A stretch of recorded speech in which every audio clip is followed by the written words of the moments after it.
चलिए आगे बढ़ते हैं। दंतेवाड़ा से ही खबर, जहां सीएम भूपेश बघेल कुछ ही देर बाद पहुंचेंगे। अरनपुर में शहीद जवानों को वे श्रद्धांजलि देने के लिए पहुंचेंगे। सुबह 11 बजे पुलिस लाइन में अंतिम विदाई जवानों को दी जाएगी। तस्वीरों में आप देख सकते हैं सीएम भूपेश बघेल गृह मंत्री ताम्रध्वज साहू के साथ रवाना हो रहे हैं अरनपुर के लिए। हमारे संवाददाता गौरव मौके पर मौजूद हैं। जी गौरव, सीएम भूपेश बघेल गृह मंत्री ताम्रध्वज साहू के साथ जवानों को अंतिम विदाई देने के लिए रवाना हो रहे हैं। जी बिल्कुल, देखिए मुख्यमंत्री भूपेश बघेल अब से कुछ ही देर में यहाँ से अरनपुर के दंतेवाड़ा के लिए रवाना होंगे। कल जो घटना हुई थी उसमें शहीद 10 जवान और उसके साथ ही साथ जो एक वाहन चालक था उन्हें श्रद्धांजलि देने के लिए और मुख्यमंत्री भूपेश बघेल अभी दंतेवाड़ा रवाना होंगे। हेलीकॉप्टर में वह बैठ चुके हैं और उनके साथ ही साथ यदि हम बात करें तो गृह मंत्री ताम्रध्वज साहू, डीजीपी अशोक जुनेजा और उनके साथ ही साथ बस्तर सांसद दीपक बैज और राज्यसभा सांसद फूलोदेवी नेता श्रद्धांजलि जो है वो दी जाएगी और उसके बाद अधिकारियों के साथ बैठक भी की जाएगी। लंबे अरसे बाद इतनी बड़ी घटना जो है वो छत्तीसगढ़। गौरव, जरा माइक के नजदीक आकर आप बोलिए, आपकी आवाज हम तक नहीं पहुंच पा रही। जी बिल्कुल, देखिए तो कहीं ना कहीं इसका जो वो है असर वो देखने को मिला है और मुख्यमंत्री अभी जाकर वहां श्रद्धांजलि देंगे और एक बैठक भी वहां पर हो सकती है क्योंकि डीजीपी खुद उनके मुख्यमंत्री के साथ जा रहे हैं, गृह मंत्री भी साथ में हैं, तो एक बैठक भी वहां होगी और वस्तु स्थिति को जानने की कोशिश की जाएगी कि आखिर घटना का कारण क्या था, किस तरीके से नक्सलियों द्वारा वहाँ पर जो है ये हरकत की गई है। क्योंकि मेन रोड था और जब वहाँ पर अपना जो पार्टी गई हुई थी वापस लौटने के दौरान ये घटना हुई थी और मेन रोड में उड़ाया गया आईडी ब्लास्ट करके ये घटना को अंजाम दिया गया था और कहीं ना कहीं एक बड़ी घटना लंबे अरसे बाद छत्तीसगढ़ में हुई थी और 10 जवानों के साथ एक ड्राइवर की जो है शहादत हुई थी। तो उसको देखते हुए भी बैठक होगी। कल मुख्यमंत्री भूपेश बघेल ने भी एक बड़ी बैठक ली थी जिसमें ताम्रध्वज साहू और उनके साथ ही साथ डीजीपी और विभाग से जुड़े लोग जो है वो बैठक में शामिल हुए थे। और अब आज एक बार फिर से जब मुख्यमंत्री वहाँ पहुँचेंगे दंतेवाड़ा और श्रद्धांजलि कार्यक्रम के बाद वहां पर फिर से वहां बैठक लेंगे और पूरी वस्तु स्थिति को जानेंगे। जी बिल्कुल गौरव, तो जैसा कि आपने जानकारी दी है, मुख्यमंत्री भूपेश बघेल, गृह मंत्री ताम्रध्वज साहू, उनके साथ तमाम सांसद, डीजीपी अरनपुर के लिए कुछ ही देर बाद रवाना हो जाएंगे। तस्वीरें हम देख पा रहे हैं, कुछ ही देर बाद हेलीकॉप्टर से रवाना होने वाले हैं मुख्यमंत्री भूपेश बघेल। जिस तरह से कल एक बड़ी नक्सली हमला हुआ है, नक्सली वारदात को अंजाम दिया है नक्सलियों ने। दंतेवाड़ा में जो ये हमला हुआ उसमें हमने 10 जवानों को खोया है। इसके अलावा आप गौरव जिक्र कर रहे थे बैठक का, जो कल एक उच्च स्तरीय बैठक सीएम भूपेश ने बुलाई थी। आज क्या एक बार फिर बैठक बुलाई जाएगी, तमाम अधिकारियों से चर्चा की जाएगी कि इस हमले के बाद किस तरह से लाल आतंक को खत्म किया जाए और इन नक्सलियों पर नकेल कसी जाए।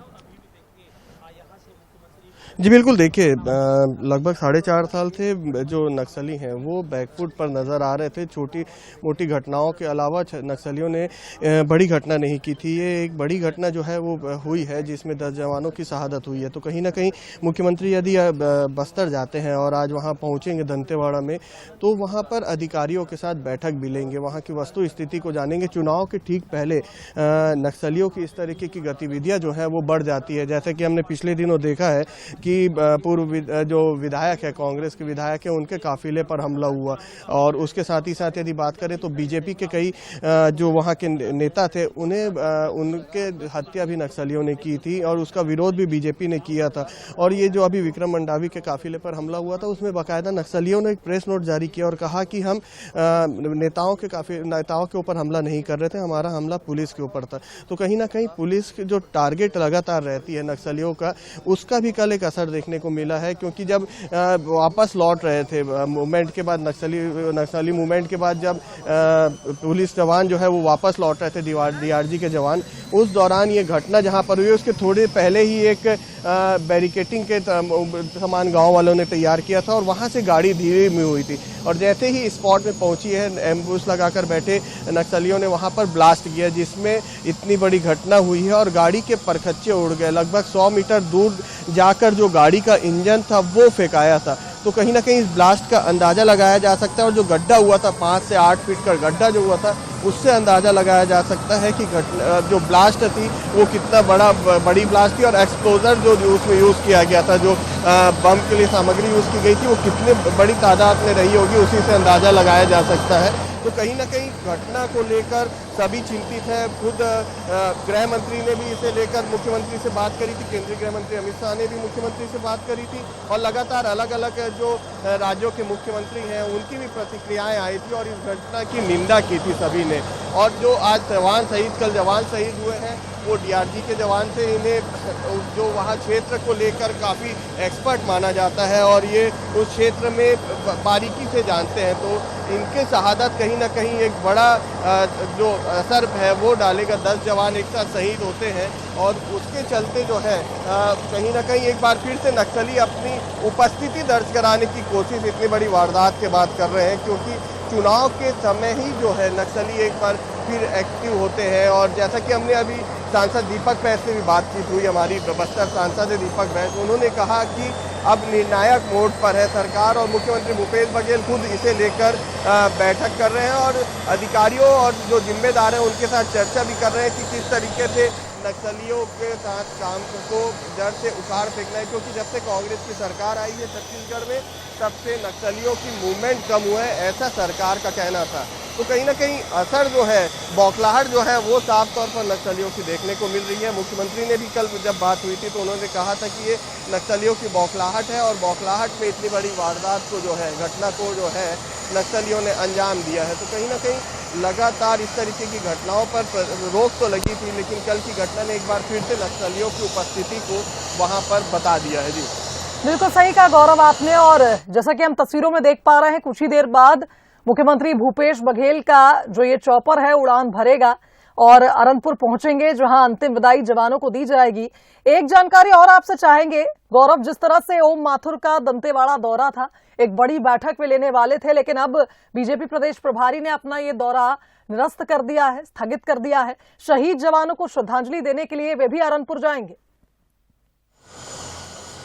जी बिल्कुल, देखिए आज जो बीजेपी के प्रदेश प्रभारी ओम माथुर वो दंतेवाड़ा जाने वाले थे। दंतेवाड़ा पहुंचकर सबसे पहले वो माता दंतेश्वरी का आशीर्वाद लेते और उसके बाद वहां पर दंतेवाड़ा में ही जो बैठक है बीजेपी लीडर की वो बैठक लेने वाले थे। लेकिन जब कल की घटना जब हुई उसके बाद दंतेवाड़ा का कार्यक्रम स्थगित कर दिया गया उनके द्वारा और अभी नया शेड्यूल जो है ओम माथुर का वो आया नहीं है। लेकिन जिस तरीके से उन्होंने कल एक बयान जारी किया था और कहा था कि वो श्रद्धांजलि देते हैं उन शहीद जवानों को जिन्होंने कल की घटना में शहीद हुए हैं, और उनका कहना था कि उसी के चलते जो है कार्यक्रम जो है बस्तर में बैठकों का जो दौर था उसे स्थगित कर दिया गया है। लेकिन अभी नया शेड्यूल नहीं आया है और उन्होंने श्रद्धांजलि दी थी, लेकिन उनका अभी श्रद्धांजलि देने जाने का जो कार्यक्रम है वो स्पष्ट नहीं है कि वो वहाँ जाएंगे और जाकर वहाँ पर जो शहीद जवान है उन्हें श्रद्धांजलि देंगे। इस तरीके की अभी पूरी जानकारी निकल कर नहीं आई है, क्योंकि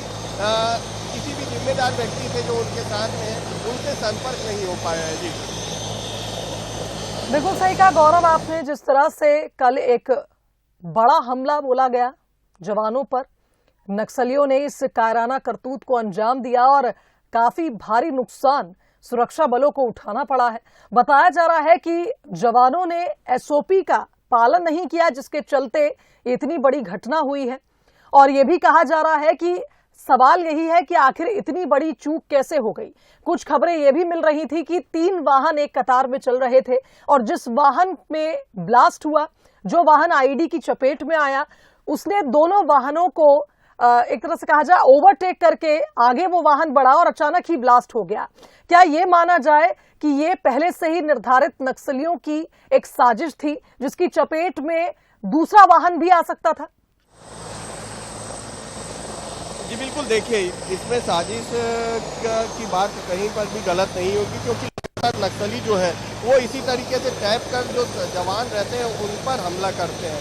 ये पहला मौका नहीं होगा जब जवान इस तरीके की घटना के शिकार हुए होंगे और उनकी शहादत हुई होगी। इसके पहले भी कई ऐसी बड़ी घटनाएं थी जिसमें रोड ओपनिंग पार्टी हो या फिर जो मूवमेंट रहता है, नक्सलियों के खिलाफ मूवमेंट रहता है, उसमें जवान निकलते हैं और उनकी शहादत हो जाती है।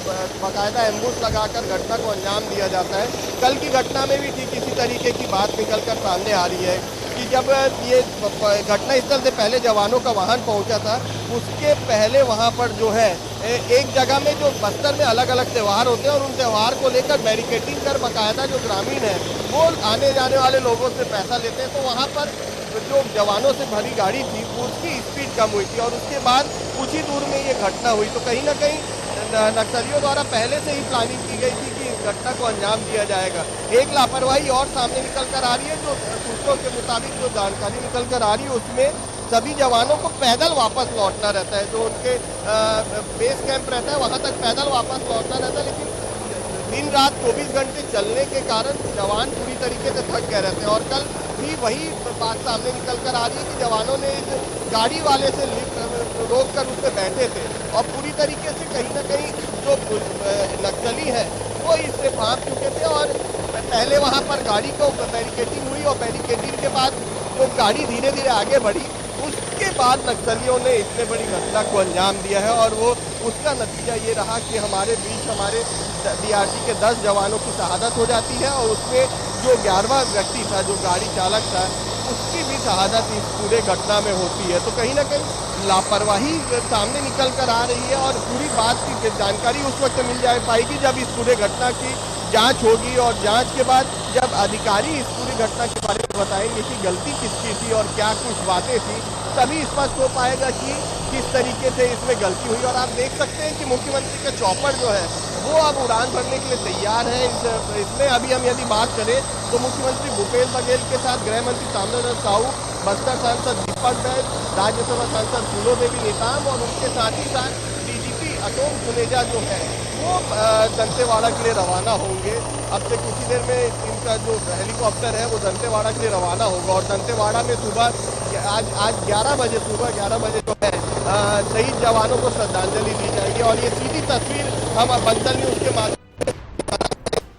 जो मुख्यमंत्री है, प्रदेश के मुखिया है, वो अब दंतेवाड़ा के लिए रवाना हो रहे हैं। और वो देखिए आप सीधी तस्वीर में मुख्यमंत्री को देख सकते हैं कि वो चॉपर में अभी इस वक्त मौजूद है और श्रद्धांजलि देने के लिए रायपुर से दंतेवाड़ा के लिए रवाना होंगे। और लगातार मुख्यमंत्री ने इस घटना के बाद हाई लेवल मीटिंग भी बुलाई थी और हाई लेवल मीटिंग के बाद जो है मुख्यमंत्री ने पूरी घटना को लेकर बारीकी से जांच पूछताछ की थी कि आखिर घटना का कारण क्या था, किस तरीके से ये घटना हुई थी। तो कहीं ना कहीं एक बड़ी घटना को कल नक्सलियों ने अंजाम देकर अपनी उपस्थिति एक बार फिर से दर्ज करा दी है। जी बिल्कुल सही का गौरव, आपने बहुत धन्यवाद तमाम तस्वीरों के लिए। तो देखिए अरनपुर पहुंचेंगे आप सीएम भूपेश बघेल, रायपुर से रवाना हो चुके हैं जगदलपुर के लिए। आज इन सभी शहीद जवानों को श्रद्धांजलि अर्पित करने के लिए मुख्यमंत्री भूपेश बघेल, गृहमंत्री ताम्रध्वज साहू, सांसद दीपक बैज, फूलो देवी नेताम, तमाम नेता, DGP अधिकारी अरनपुर पहुंचने वाले हैं, रवाना हो चुके हैं रायपुर से। अरनपुर में भूपेश जवानों को श्रद्धांजलि अर्पित करेंगे। परिजन रो रो कर उनका बुरा हाल हो चुका है। जवानों की शहादत ने परिवारों को गमगीन छोड़ दिया है, लेकिन ये परिवार काफी मजबूत है और इनका कहना है कि हमें फक्र है, हमें ये बहुत अच्छा महसूस हो रहा है कि हमारे बच्चे, हमारे बेटे, हमारे पति, हमारे भाई देश के नाम अपनी जान कुर्बान करके चले गए। चलिए यहां रुकेंगे छोटे से ब्रेक के लिए, फौरन लौटेंगे।